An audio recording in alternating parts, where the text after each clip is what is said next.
और बड़ा सवाल है, और ये सवाल है कि जांच के दायरे में परिवार का हर एक चेहरा आएगा, क्योंकि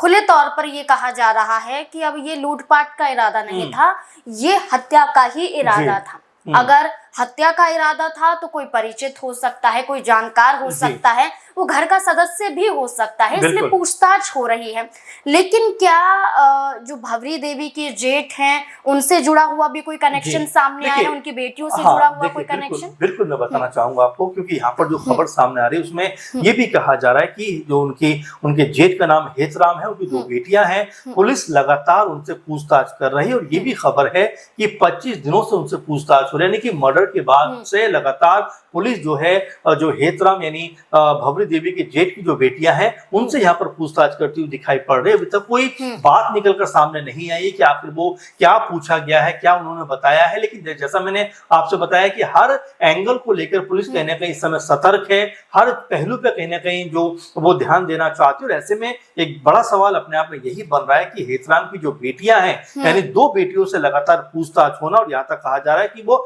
पुलिस कस्टडी में भी है, कई तरह के सवाल यहाँ पर पैदा करता हुआ दिखाई पड़ रहा है। जो संभावना आपने जताई कि क्या परिवार कनेक्शन भी कोई निकल के सामने आ सकता है, क्योंकि जिस तरह से ये हत्या हुई है उसमें क्या परिवार के अंदर से भी कोई साजिश की बू आ सकती है, क्योंकि दोनों बेटियों से लगातार पूछताछ होना हेतराम की, और उसके बावजूद भी अभी तक कोई भी जानकारी बाहर नहीं आना। तो क्या पुलिस पहले पूरे मामले को पुख्ता तौर पर समझ लेना चाहती है, क्योंकि पुलिस ने यह भी कहा कि लगभग 99% केस जो है अब लगभग सॉल्व हो चुका है, और कुछ दिनों के अंदर इस केस को पूरी तरीके से उजागर कर देंगे। तो क्या अब लगभग वो बहुत क्लोज हैं, जिस हत्या के आरोपी की हम लोग बात कर रहे हैं, क्या वो बाहर का ना होकर कुछ आसपास का ही कोई है, ये जानकारी निकल कर सामने आ सकती है। क्योंकि अभी तक पुलिस इस पूरे मुद्दे पर पूरी तरह खामोश है, और ऐसा लगता है पुलिस जिस तरह से हर पहलू पर काम कर रही है, हर बिंदु पे काम कर रही है, देर भले ही हो जाए लेकिन पुलिस पुख्ता तौर पर जो है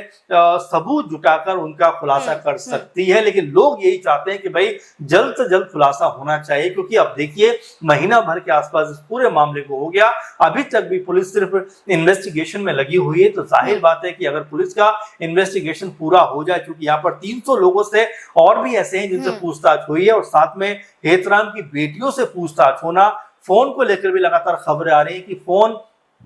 कि जो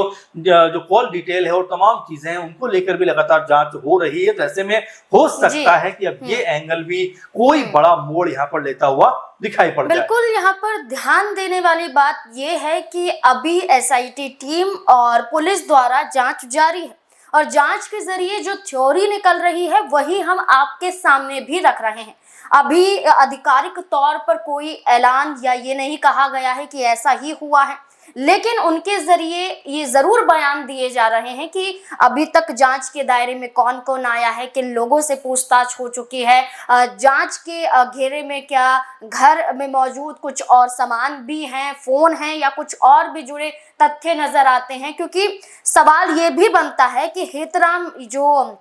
भवरी देवी के जेठ हैं, उनकी दोनों बेटियों को 25 दिन से लगातार पूछताछ हो रही है और उन्हें हिरासत में लिया हुआ है, तो ये पहेली क्यों बना हुआ है, ये भी एक बड़ा